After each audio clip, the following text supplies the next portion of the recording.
दोस्तों नमस्कार। दोस्तों मोदी जी के ग्रह नक्षत्र कुछ अच्छे नहीं चल रहे। लगता है कि 2024 चुनाव वो हार जाएंगे।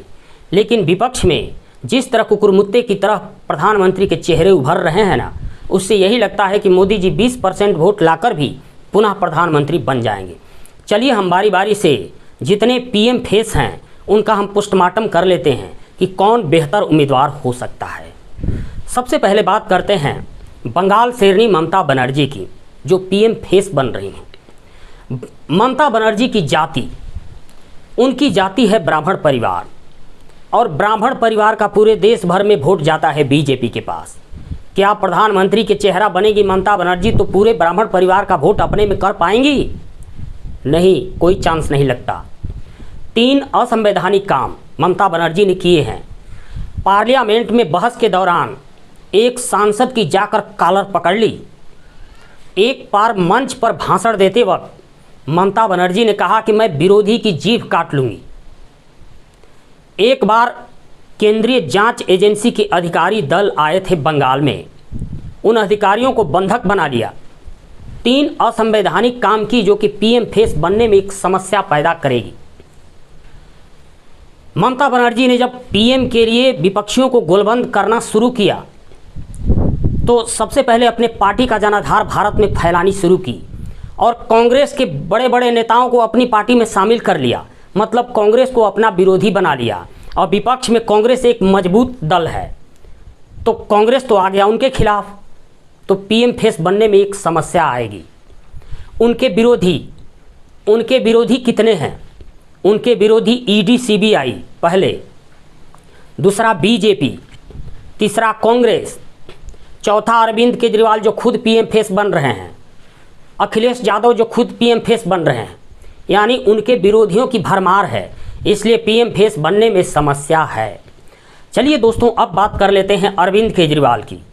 अरविंद केजरीवाल की जाति, अरविंद केजरीवाल बनिया समाज से आते हैं।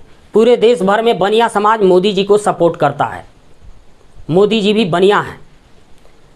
इसीलिए विधानसभा में केजरीवाल को बहुमत मिल जाता है, लेकिन संसद में पार्लियामेंट्री इलेक्शन में उनको समर्थन नहीं मिलता, इसलिए कि उन्हीं के समर्थक पार्लियामेंट्री इलेक्शन में बीजेपी को वोट कर देते हैं। ये समस्या है अरविंद केजरीवाल के लिए।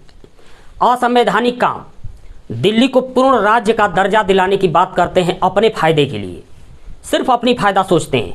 ये नहीं जानते हैं कि रूस के प्रधानमंत्री भारत में आएंगे और दिल्ली अलग राज्य हो जाएगा, राज्य का दर्जा मिल जाएगा, तो राज्य पुलिस वहाँ रहेगी, अनेक तरह की दिक्कत आएगी। चूँकि भारत की राजधानी दिल्ली है तो दिल्ली को केंद्र शासित प्रदेश ही होना चाहिए, पुलिस का पावर गृह मंत्रालय के पास ही होना चाहिए।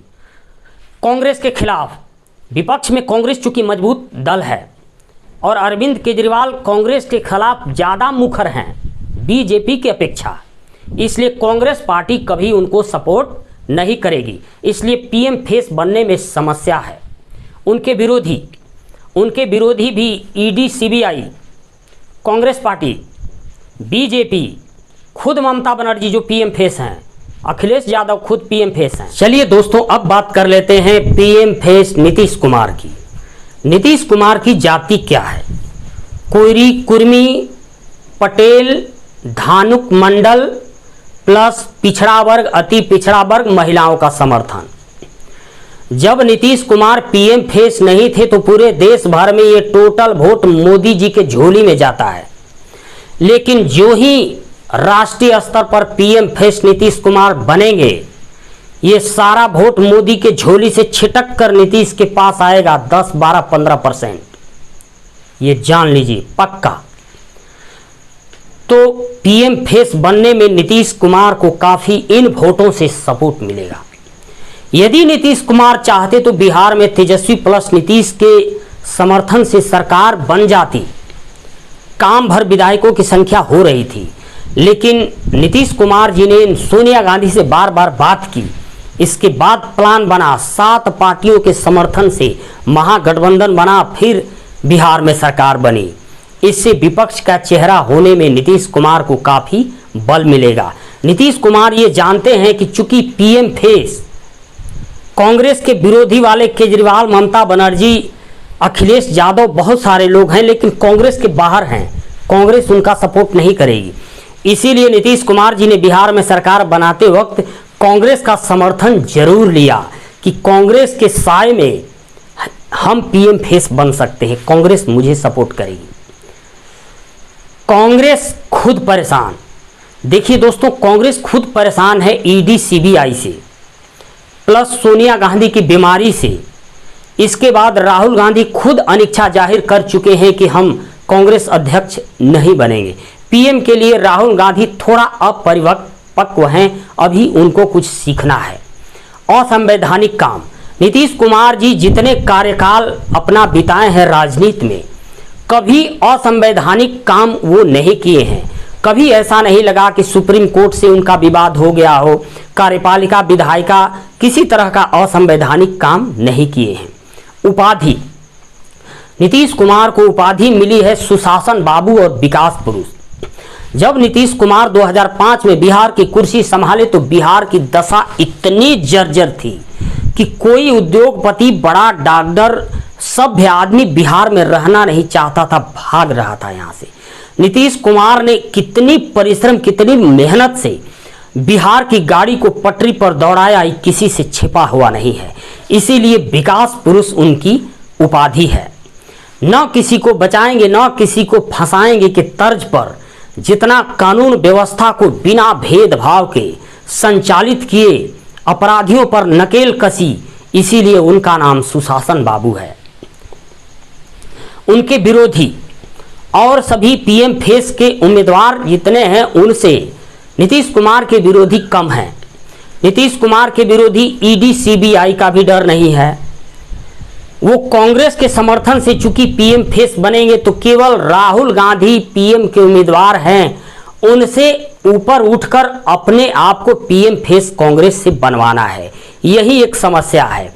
बाकी केजरीवाल और ममता बनर्जी यदि अलग से पीएम फेस होती हैं तो उनसे उनको कोई परेशानी नहीं है, इसलिए कि दमदार पीएम फेस नीतीश कुमार होंगे तो ममता बनर्जी अपने राज्य में विधानसभा चुनाव में वोट लेंगी, लेकिन पार्लियामेंट्री में, लोकसभा चुनाव में वो नीतीश के पास वोट आएगा। अखिलेश यादव का भी वोट नीतीश के पास आएगा, अरविंद केजरीवाल का भी वोट नीतीश के पास आएगा, इसलिए कि मोदी विरोधी वोट है। मोदी के खिलाफ जो दमदार गठबंधन होगा उसी के पास वो सब वोट जाएगा। उनके मित्र, दोस्तों, भारत की राजनीति में जितने बड़े बड़े लीडर हैं, बहुत लोगों से काफ़ी नीतीश कुमार की मित्रता है, जैसे नवीन पटनायक जी से, शरद पवार साहब से, देवगौड़ा जी से, अनेक मित्र हैं उनके जो कि पीएम फेस बनने में उनको मदद मिलेगी। दोस्तों, कांग्रेस जानती है कि मेरी हालत ख़राब हो रही है। सोनिया गांधी खुद बीमार हैं, राहुल गांधी खुद अध्यक्ष कांग्रेस का नहीं बनना चाहते, तो कांग्रेस में, यूपीए में एक ऐसा चेहरा चाहिए जो कांग्रेस को भी और विपक्ष को भी संजीवनी दे सके, और वो चेहरा बेदाग छवि वाला हो। तो नीतीश कुमार इसके लिए फिट बैठते हैं। तो हो सकता है कि कांग्रेस पार्टी यूपीए का संयोजक बनाए नीतीश कुमार जी को। और नीतीश कुमार जी में एक खास बात ये भी है, जिस तरह मोदी जी अटैक करते हैं विपक्षियों पर, वो नीतीश कुमार जी पर अटैक नहीं कर पाएंगे, क्योंकि मोदी जी परिवारवाद के लिए नीतीश पर अटैक नहीं कर सकते, भ्रष्टाचार के लिए नीतीश पर अटैक नहीं कर सकते, ईडी सीबीआई नीतीश पर लगा नहीं सकते। इसलिए पीएम फेस सबसे दमदार हैं नीतीश कुमार। ये सब देखने के बाद, ऊपर से नीचे तक जितने पीएम फेस हैं सब पर बारीकी से अध्ययन करने के बाद ये लग रहा है कि नीतीश कुमार सबसे परफेक्ट पीएम फेस हैं। यदि केजरीवाल, ममता बनर्जी सपोर्ट ना भी करें तो भी मोदी के खिलाफ सशक्त चेहरा, सशक्त गठबंधन नीतीश कुमार बनाएंगे तो मोदी विरोध के नाम पर जितने वोट हैं वो सब ममता बनर्जी, केजरीवाल को छोड़कर नीतीश के पाले में ज़रूर आएंगे, कांग्रेस के पाले में ज़रूर आएंगे, और नीतीश कुमार और मोदी जी के खिलाफ कड़ी फाइट 24 में होगी। दोस्तों, इसी के साथ हम अपनी वीडियो को समाप्त कर रहे हैं। नमस्कार।